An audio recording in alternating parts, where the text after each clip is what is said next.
All right, hello guys. Again, sorry I'm getting this out later than I wanted to. So let me just get right into it. We're gonna do 2 chapters. Hopefully they're not too long, guys. All right. So the night of the running wolves. We spent the 3rd day on our wall, but I remember little about it, save that towards the day's end on one corner of it fell down because we, one or all of us, had misjudged something in the building of it. And after a sudden flaring quarrel about whose fault it was as though it mattered, we set to work to repair the damage as though that mattered either. And when darkness came down, we rekindled our fire for the last time, a very meager fire, for dry wood was growing scarce in our part of the fort. In squatting around it, we ate the last of our barley bannock, which by then was as dry as sawdust and prone to crumble. Our throats were like lime kilns, not only from the bannock, but from the endless talking, for the sake of talking. We had told all the stories we knew, and in any case, our weary minds flinched from the bare idea of trying to sort out the tangled skein of even the simplest tale. I mind looking at the other two and seeing that their faces looked dull and blotchy in the light of the fire, and their eyes red-rimmed. For myself, I felt as though my eyes were full of hot dust, and I seemed to see everything through a slight haze. My whole body ached to lie down and let go and slip below the dark, sucking wavelets of sleep. And I began to have the feeling that I was not really there at all. And after I had no more than once roused from the state to find Hull or Dara shaking me, and had myself caught Dara in the last instant before he rolled quietly forward into the fire, I knew that we were going to have to take some kind of desperate action if we were to get through the last night without sleeping. Sweet mother of foals, will it never be morning? Dara groaned, rocking on his haunches. Hull let out a long whistling breath and sat back, stretching and shaking his head as though he had a bee in his ear. And into the foggy darkness behind my eyes came the remembered sight of the bright knock of rowan berries lying so exactly in the midst of our walled enclosure. Hull had thrown it out, and we had not spoken of it again, nor of the idea that we should return to visit those who had left it there. I heard my own voice, thick with sleep, saying, "It is the last night. Let us make it a night to crown the other two." Hull rubbed the back of his hand across his face and squinted round at me. "What then shall we do? Pull up the giant seat by the roots. Not such a great matter as that would be. There remains the matter of last night's visit still to be repaid." "A raid, you mean?" Dara said with quickening interest. They began it. Setting foot unbidden into our enclosure, it will serve to pass the time. And like enough, they'll be as glad as that we shall. We looked at each other round the fire, the three of us, while the aching need for sleep drew back into the shadows. Then, with no other words spoken, we got on our feet. "Silent hunting," I said. "It will be no sport if we do not take them by surprise." Hull looked through the jagged entrance hole, smiling like a lover. "We have a raider's moon for it, anyway." We smored the fire with turfs and set out. The sea mist that had rolled up from the firth and hung about most of the day had cleared, and certainly we had a raider's moon, a harsh white moon that seemed too near for comfort, and the light and shadow of it among the ruined walls and the bramble brakes made striped wildcat patterns, black and white in my head. We fell into the familiar signal file of the hunting trail, moving with as much care for silence as though the thing had been deadly earnest. Not the mere whim of the moment, a half-savage jest meant to pass the time and hold sleep at bay. We skirted to the open space that might have been the parade ground, making use of every bush and hammock and patch of shadow, and gained the maze of half-lost ruins beyond. Once something rustled in a patch of broom. Once a white owl swept across our path on wings padded with silence, and a few moments later, away to our left, something small and shrill cried out in its death agony. Then we were crouching together in the breast-high ruins of a gate tower, laced together by the roots of thorn trees, looking out over the remains of the old outer fort, where it thrust northward into the paleness of the firth, over traces of fallen buildings and jetties where I suppose the supply ships had come in when Castlelum had been a place of living men who needed gear and feeding. And in the midst of the desolation and the gray tide of the moonlight, I saw again the dim red blink of a watchfire sunk to embers, lower than we had ever let our watchfire sink in the 2 nights gone by.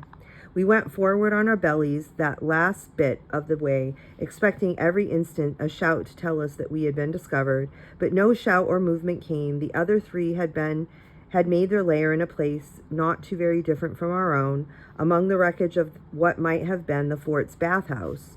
The faint fire glow and the cold whiteness of the moon showed in still standing pillars of the hypocaust and the dark mouth of the stoke chamber.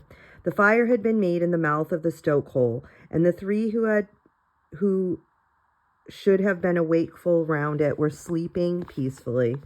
Clearly, sleep had come upon them unawares, and probably only for a short time before. At any moment they would rouse, but for now, one lay face down with his feet almost in the fire. One had slumped back against the pile of stones and the fallen floor tiles behind him, and one still sat, with his head on his knees. We checked, looking at each other. Then, with no word spoken, we rose and hurled ourselves upon them, running low and howling like wolves. Afterward, I realized what a stupid and dangerous thing we did, but at the time, we knew only the jest of it. They woke and rose to meet us, and within a racing heartbeat of time, the battle was locked and reeling to and fro. Scattering the red embers of the fire underfoot, in the utter confusion of them, went for the knife in his belt. I dived on him, and we went down together with him underneath. He caught his head sideways on a stone. I heard the crack of it, and knocked himself witless for the moment, and I managed to twist the knife out of his grasp before his wits came back to him. "Don't be a fool," I was shouting. It's only us. But he did not seem to hear me. The others were trampling to and fro, close grappling and striking out at each other in a rough and tumble that was already half in earnest, but with him it was something else, a kind of panic, I suppose. He had begun squealing, a horrible sound like something in a trap, wreathing and squealing, and lacking his dagger, which I had flung a good way off. He ducked his head and tried to bite my wrist. I was lying on top of him by that time, and I mind getting my other hand under his chin and forcing his head back. My hand slipped and shot up the side of his face and into a thick hair that was almost silver in the moonlight, and clenched on a handful of it. In the same instant, it was as though a wasp had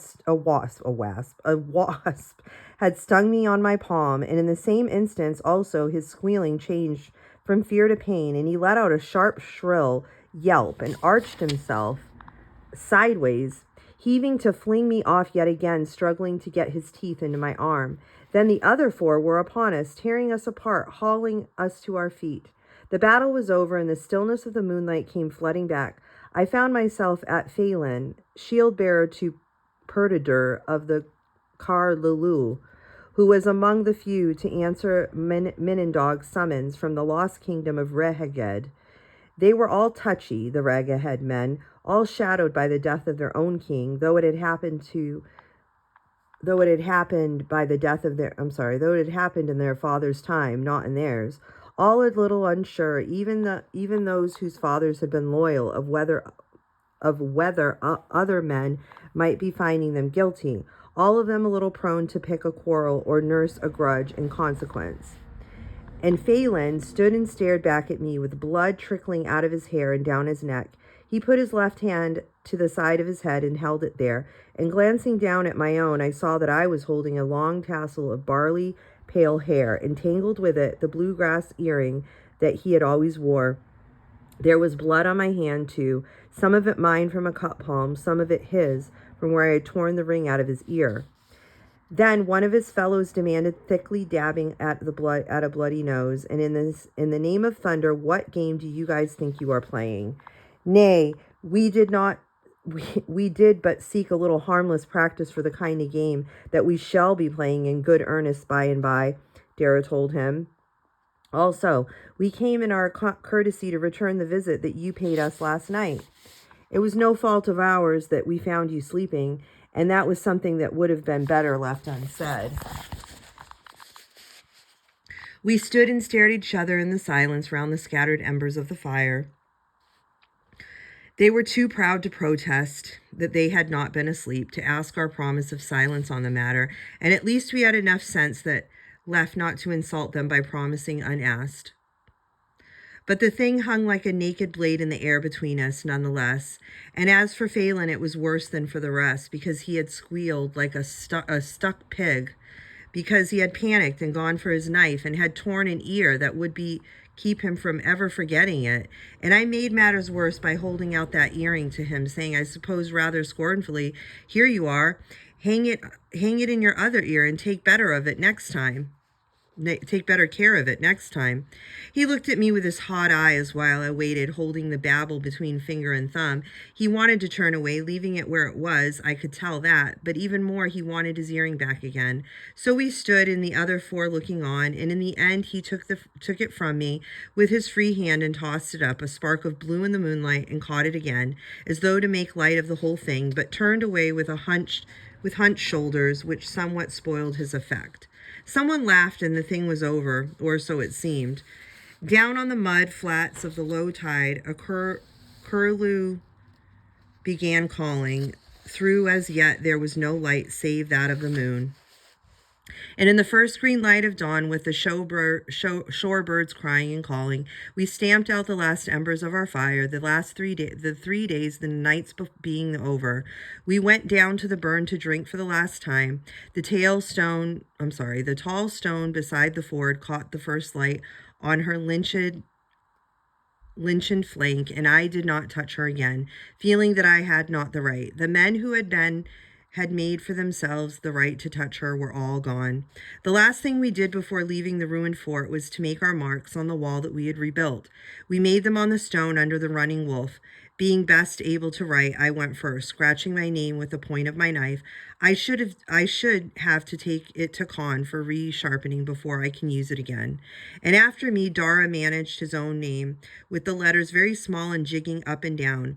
Hull could not write, so he scratched a careful pattern of interlacing lines with a strange bird's head at the top of it, and did just as well. Since we were not doing it that the world might know that we had been there and rebuilt a wall, but for some other purpose altogether. Then, the other three having gone ahead of us, we set out for Eden. I do not know whether it was possible to sleep while walking, but certainly I found myself turning in among the outbuildings of the royal farm without any clear memory of even how I got there. Okay, so that's chapter 9. No, chapter 10. This is chapter 11, the champions portion. Let me just take a quick break here.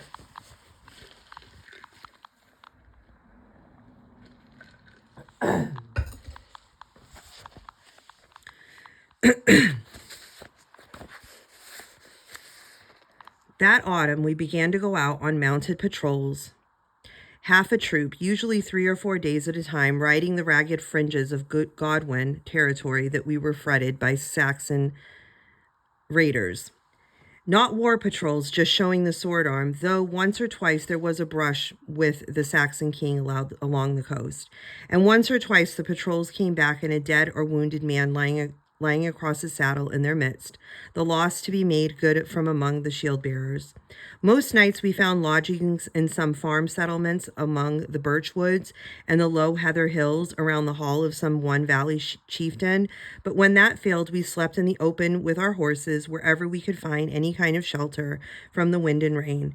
One night we camped on the lee side of the Trapperin Law, where only the hummocks in the ground and the traces of trackway snaking up and round the hill showed where the old capital had been.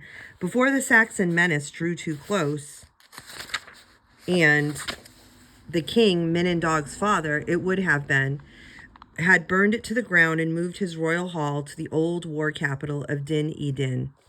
It seemed an unchancy place to camp, but Cyran,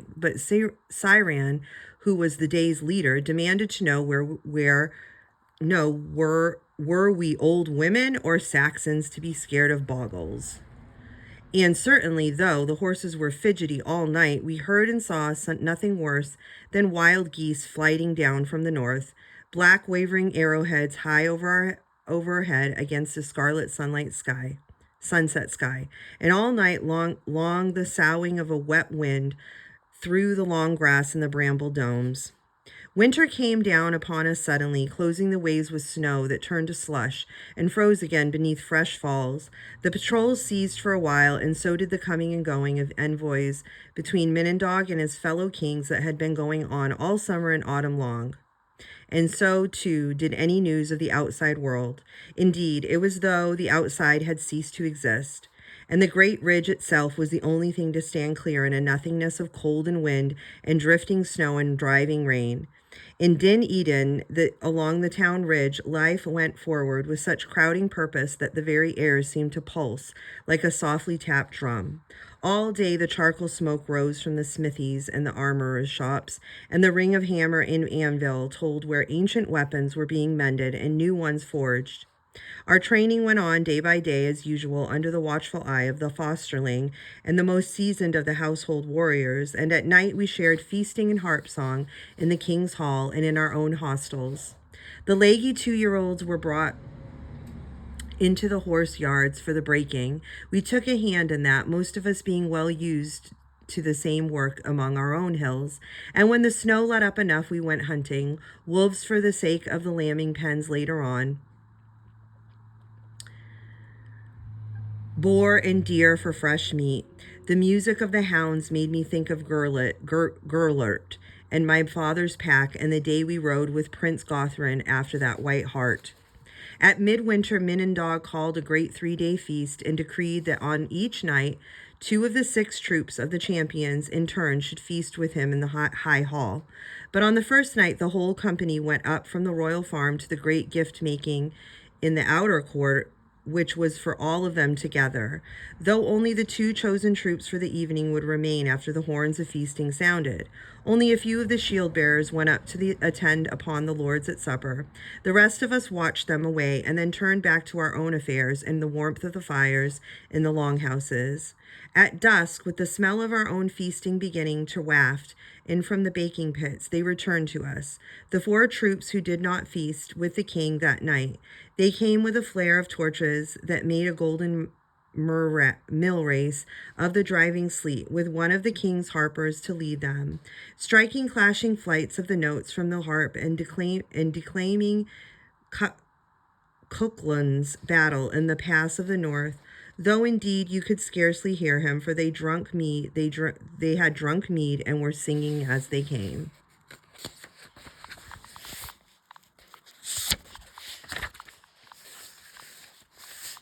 I'll sing you 7 ho, green grow the rushes ho. Where are your 7 ho? 7 for the 7 stars in the sky, 6 for the 6 proud walkers, 5 for the symbols at your door. The singing broke up. They divided and came thrusting into our own hostels, the sleet melting dark on their hair and shoulders, tossing down the king's gifts on their sleeping places or beside the fires, shirts of fire, ring mail that had been captured in forgotten wars, or for the younger and lesser men, leather tunics with plates of horn stitched onto them in the places that would be most vulnerable to sword cut or spear thrust, shields and well-balanced lances, fine saddles and horse gear, gold torques for the necks of the warriors, heavy arm rings of gold and silver, and enameled with bronze. Not for nothing was Minindog called the wealthy. Many of the gifts were, of course, war gear that would be issued to the champions. I'm sorry, let me start that sentence over again. War gear that would have been issued to the companions in any case when the time came, but given so among firelight and mead drinking and the thunder of Cuchulain's chariot wheels, they had been a potency and a power of binding loyalty that might have been less strong if they had been issued in the cold light of morning. The tables had been set up, and the bond servants brought in the piled dishes, and the feasting went forward. I mind that Gawthron ate one-handed for the most part, keeping the other free for reaching under the table to touch the mail skirt and the bullhide's sword buckler, with its beard-shaped mountings of gilded bronze that lay there at his feet. And he was not the only one. And when the eating, though not the drinking, was over, they must all try their new toys, struggling into war skirts on top of their festive tunics, trying to weight in the balance of the weapons, challenging each other to mock combat, with much laughter and shouting, while we who had barely started on our own feeding toiled to and fro and in and out after them with mouths full of hastily snatched up food, keeping their mead cups full and hauling them in and out of their war gear. A good ring mail skirt is almost too heavy and awkward for a man to get into unaided. They sobered somewhat after a while, and they fell talking and dicing around the fires, plaguing the harper for their story, this story and that story, and we left free to finish the filling of our own bellies at last. At the upper fire, close to where I sat with a lump of blood pudding for company, Gawthron and Sinan and a handful more had begun to hark forward to the time when they would be taking up their gift weapons in earnest, riding out on whatever war trail the king might order, questioning when the day would come, questioning where the trail would lead. Before another turn of the year, anyway, someone said, thumbing to the new slim spearhead that lay across his knee. Down into Bernicia or Diria, for sure, as someone else said. Benicia and Diria are not the only stretches where the sea wolves gather on British coasts.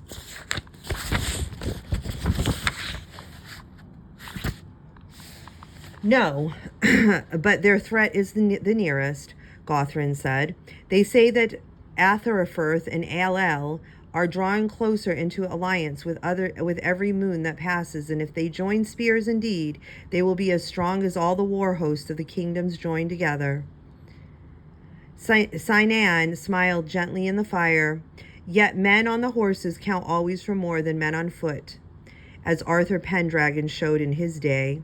If the king's embassies to Strathclyde and Pict lands bear fruit, there could be a fine hosting come the spring, and we may ride south in brave company as soon as the grass stands high enough to feed the horses. Life, the Pict said suddenly and loudly. He was somewhat drunk. They were all somewhat drunk by this time, and it was loosening their thinking and their tongues. How if they bear no fruit at all, these embassies? How if there is no war hosting in the spring? The others fell upon him, banging his head on the floor to bring the sense back into him, and I mind Cyan, who had sprung up to his feet, standing over the scrimmage, laughing with his arms flung out.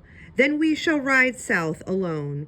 The odds will be no worse than 30 or 40 to 1, then 10 to 1 if you count the shield bearers.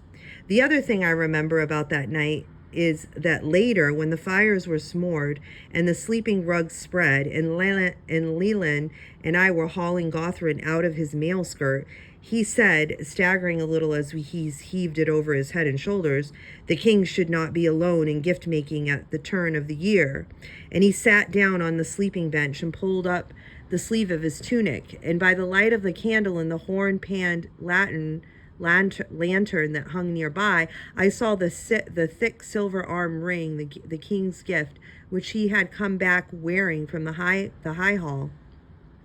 Below it, on his other arm, the matched pair of embled bronze that he had worn there ever since I had first known him. I feel myself somewhat too splendid in all the finery. So he pulled it off of the gleaming things. He pulled off the gleaming things. Hold out your arm, he bade Leland, and sprang it into one place. Then he turned to me. That for the first of my shield bearers, and this for the second. It was not the first gift I had had from him since we came to Din Iadin, a new cloak at the start of the winter, a better dirk that I had brought from home. But those had been the things that any warrior must provide for his followers. This was different. I felt the bronze warm with his own warmth as he sprang it onto my arm, that saw the quiver of his hands forcing the ends together. I felt the proud weight of it, as I should feel the lightness and the lack, if no if now, after all these years, I were to take it off. The next day, quite a number of the shield bearers, though not all, were wearing or carrying something passed on to them by their lords, an arm ring and an embled brooch, a dagger with a hilt of narwhal ivory. I felt sorry as from a great height from the have-nots. I felt sorry for Phelan, who, when I passed him with the sleeve of my tunic well thrust up so that everyone could see what lay beneath. Generally, since that night in the old fort, we had taken care not to meet each other's eyes. His ear had healed, but the split lobe remained, and he did indeed now wear the blue glass drop in the other ear. But that morning in the clear snow light, his glance caught the glint of polished bronze and flicked up to my face before he could stop it. He saw, I think, that I was sorry for him and flushed crimson and looked as though he could have knifed me for the price of a broken shoestring.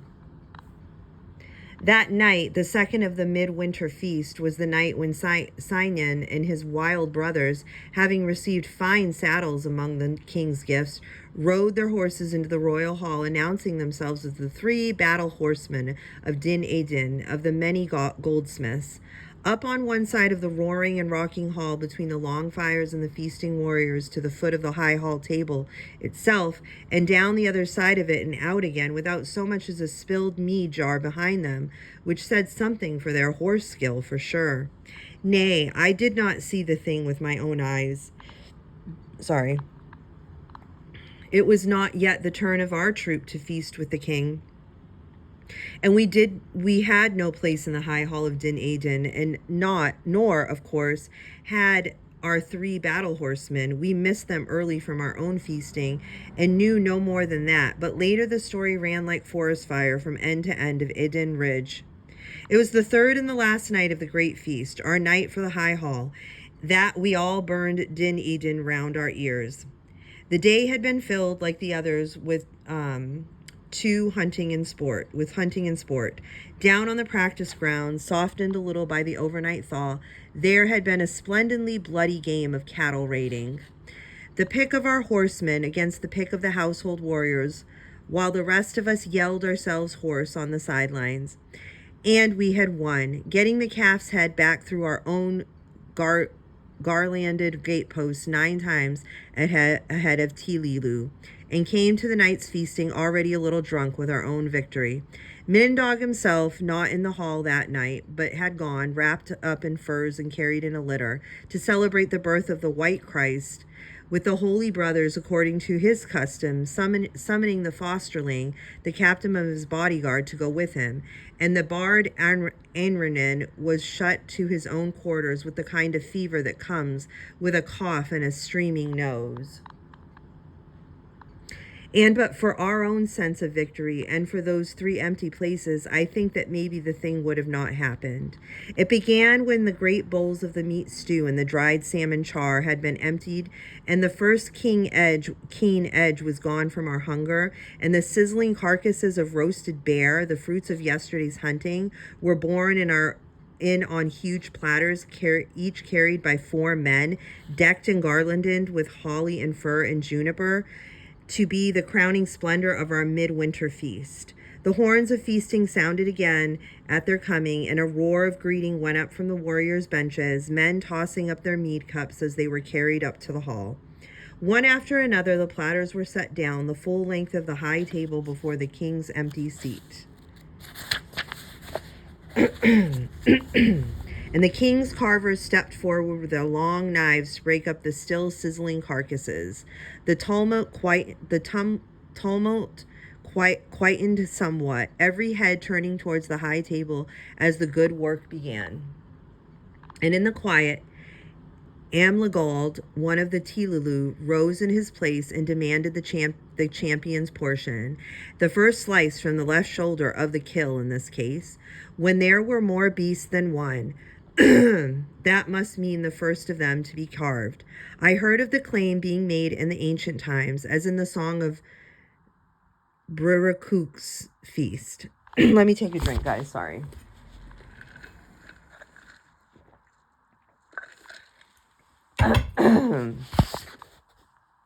Okay. I had thought of it as belonging to the world before the Romans came. Certainly, I had never known it in my father's hall. There we go. Clear my throat, please. Okay. Maybe old customs lingered on more strongly north of the Romans' wall, I thought, but there seemed to be something of surprise in the moment's stillness that greeted his claim.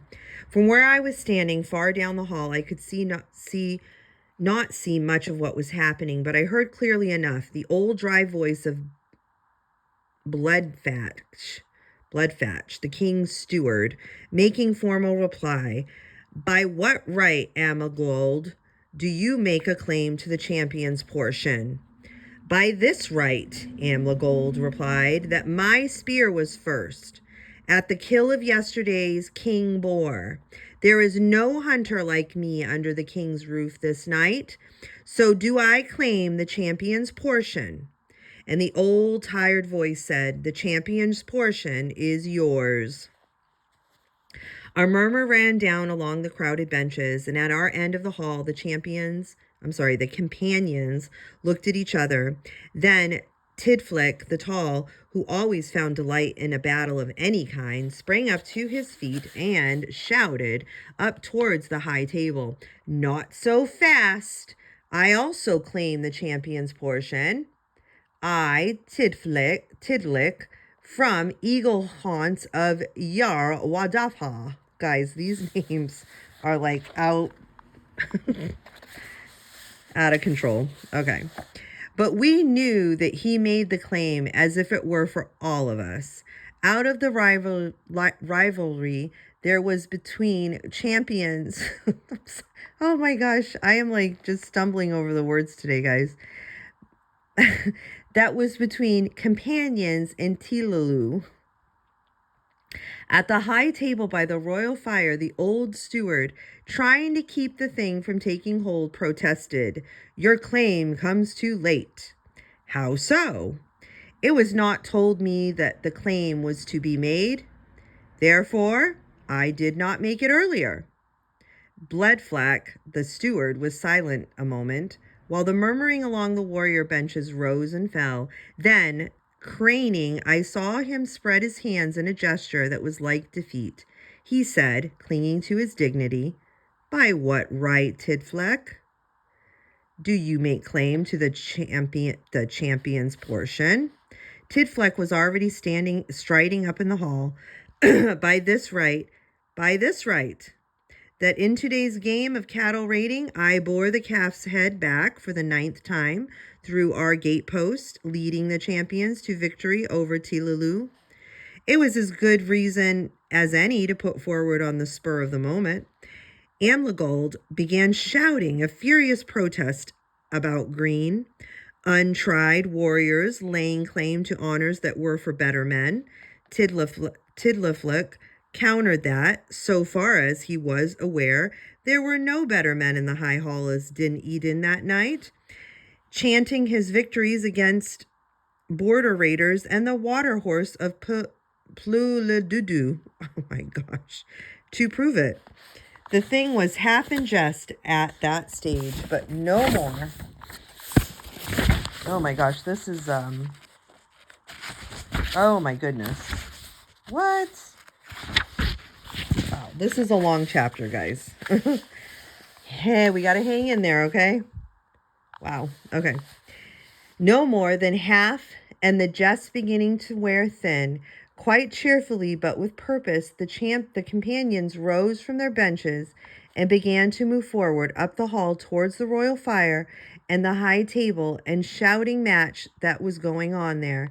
And in the upper hall of the men of the Tilalu, backing Amelgold, rose and stood ready to receive them.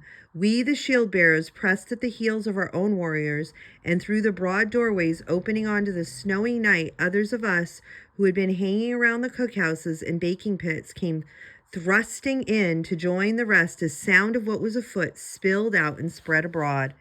Leland and I pushed our way up behind Prince Gothrin, shoulder against shoulder amid the surge of others all around us. Somewhere up ahead, the shouting of personal insults had given way to the sound of fighting, and then the full joyful roar of a battle as Tilalu and companions came together, and the voice of the old stewards desperately trying to keep order, which we had heard distantly without paying the least heed to it, was lost in the general uproar. The memory of comes to me now through a haze that was only partly of mead, for we were drunk also with the knowledge that we were the companions and their shield bearers, the Shining Company, who would be unleashed presently against the Saxon kind, and the Tilalu were goaded by the sour knowledge that though they had the glory of being the king's bodyguard, they would remain leashed at home when we came to the shining hour. At the moment I had quite forgotten, as I think they had too, that many of 300, Sinan and his brothers among them, had been of the Tilalu before the companions came into being. The roar of battle burst upward to the rafters and surged to and fro between the walls of Mead Hall, but in the enclosed space we were too close packed for this serious, enjoyable fighting, and only the foremost from each side could come at each other, while the rest shouted and thrust at their own kind to get through, pushing up tighter and tighter from behind. I mind thrusting head down in Gothrin's wake, and being carried sideways by a sudden cross surge of the mob, and finding myself trampling among the outer embers of the central fire. I mind something of myself that seemed to be outside, and the rest of me thinking that if this thing went on much longer, someone was going to get killed. For in that mob, one would only have to go down to be trampled underfoot. Yet the battle smell was in the back of my nose, and the joy of the fight within me kept me yelling and thrusting with the rest. But the sideways surge that had carried me through the fingers of the fire continued, and whether the others had the same thought as myself, and enough sense left to act on it, or whether it was just a blind instinct to burst out and gain more elbow room for the fighting, I suddenly found myself being swept on through one of the side doorways into the winter night. Through side doors and great main doors, and even through the high windows, bursting the shutters open as they came, the battle was spilling out into the forecourt. Some had thought to bring the wall torches with them, and the sleet that was falling again fell spitting and hissing into the flames and gave us a ragged fighting light. I had lost Gothrin and Leland, but it was no matter. Out in the broad court, there was room for all of us to find our enemy. I found mine almost at once, one of Tilu's calf's head team earlier that day, and bloodied his nose for him even while I spat out blood of my own and a broken tooth. Then I heard Prince Gothrin shout that splendid trumpet shout of the carrying clear across the turmoil, "Leland, Prosper, to me!" And I drove in a final blow that sent my opponent reeling, and got my head down and butted through the direction from which it came, dodging random blows and narrowly escaping falling over the hounds who had spilled out with the rest of us and started a dozen dog fights of their own among the legs of the battle. I came up alongside my lord only a few moments after Leland got there. Gothrin was locked into a wrestling grip with one of the Tilu, and almost in the same instant twisted and threw him on his hip, and in a juddering, tooth-shattering fall, and turned to us, panting a little, his smile wide and happy. "This is a night for keeping us close together." Okay. The size of our war host was swelling, as others of the companions and their shield bearers, getting wind and way of another of what was happening, came up roaring up from the hostiles along the royal road to join us. Soon the Tilu would be outnumbered. Meanwhile, a knot of them came up at us with heads down and flailing fists.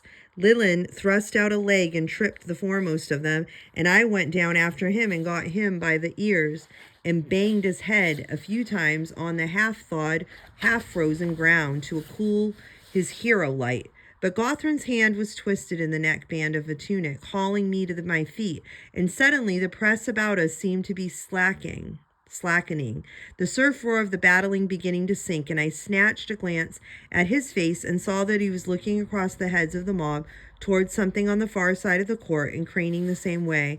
I saw on the edge of the torchlight and by the white radiance of the moon, which swam clear of the snow clouds at the moment, the shapes of 4 women in the gateway from the inner courtyard and the woman's house. They were cloaked against the cold, but their hoods lay back on their shoulders, and their faces were clear in the mingled light that struck sparks from the gold work in their hair. The queen and her daughters had come to put an end to the rioting before blood was spilled on Din Aden went up in flames. They made no movement, only stood there, letting themselves be seen, and little by little the quiet began to spread as more and more of us became aware of it. But in the middle of the court around the tall weapon stone where the fighting had been hottest, men had not yet seen them and were too busy about their own affairs to hear someone's upraised shouting voice, "Break off! The queen is here!" And to the battling dogs, of course, their coming meant nothing at all. Then a frenzied yapping broke out above the deeper tumult that was going on.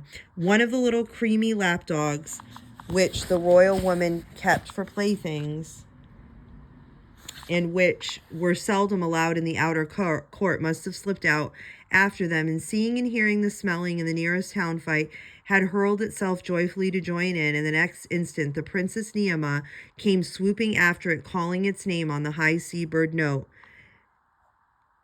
"Cannade! Cannade!" I saw her for a splinter of time poised by the weapon stone in the reeling heart of things, and then I did not know what happened. I could not see. A knot of warriors, maybe something drunker than the rest of us, and close-locked, still in conflict, came spilling in from the side, and the battle closed once more around her. "Leland, Prosper, with me," Gothrin shouted, and we were with him, butting and thrusting our way through and through the shouting as we went. She had caught up the little dog and was clutching at it high against her back against the weapon stone when she came in sight again, and we had almost reached her with a couple of fighting hounds crashed into her, and she lost her footing on the icing slush and went down. We got her in only a few moments more. It was all so quick, and the whole thing had been so quick since we first saw the royal woman standing in the gateway. And a score of heartbeats could have covered it from first to last. But we were not the first. From Cyan was already there, standing over her, as I had seen him since the standing over the wounded comrade and thrusting back the tangle of men and hounds. She rose up at once and tried to take a step and almost fell in a sharp cry. "Ah, my foot!" Let me take a drink, guys.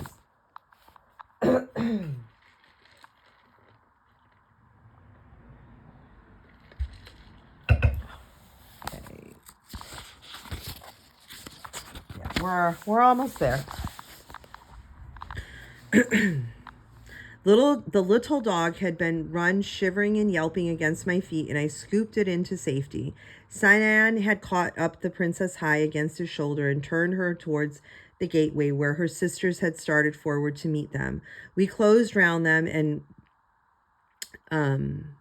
his brothers also, and a few more of the oh my gosh, I keep mixing up champions and companions. Few more of the companions, as they realized what had happened, and shielded them from the buffeting as he carried her back to the waiting queen. Behind us, the tumult was sinking as we went, and men were beginning to haul apart the still snapping and the snarling hounds. The women closed round her, supporting her as Cyan set her down, but she looked back, calling still, "Cannade, please, Cannade."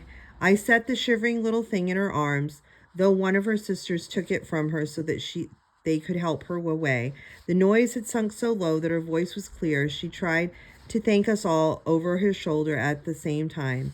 And in the quiet came the sudden clash of hooves at the fosterling, with his cloak flying, clattered in through one open gate from the loyal road and pulled up on a horse, a ball standing on the edge of the crowd. I suppose the steward must have sent word to him in the house of the Holy Brothers, and clearly he knew that the battle had been Clearly he knew what the battle had been about, and had no need to ask the meaning of that night's work.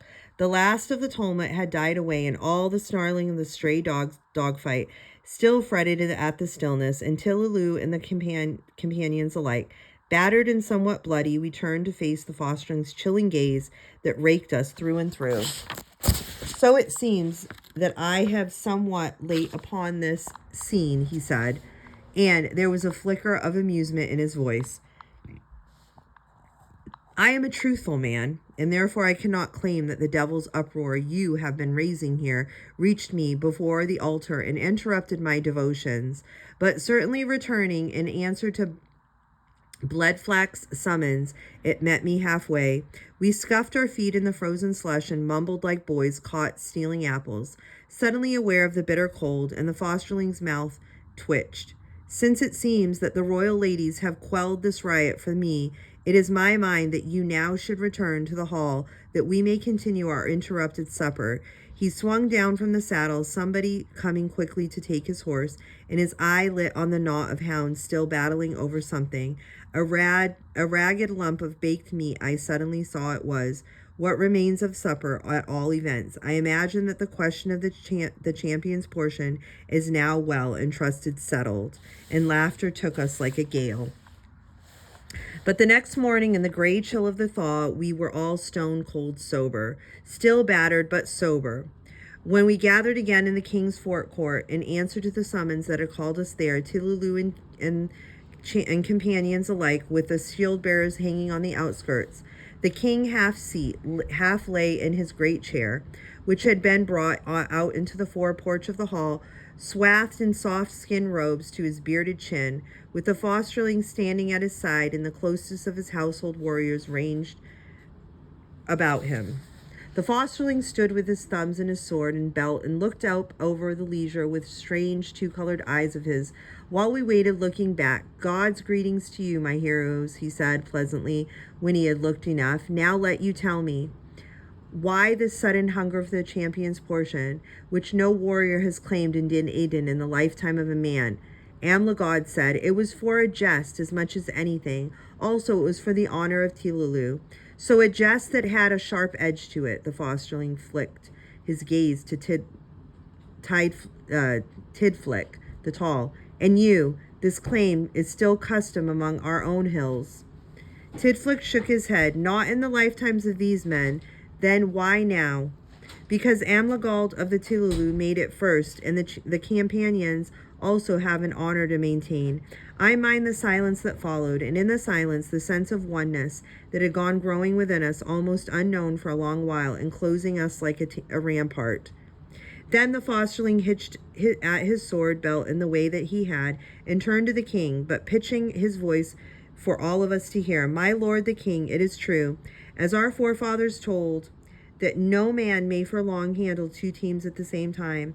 It is in my mind that now the time has come. We knew that it must, for you to choose the new captain of the Tillaloe, for the companions have become their own thing and must have their own captain. And you are the captain. And you are that captain. So it was agreed between us.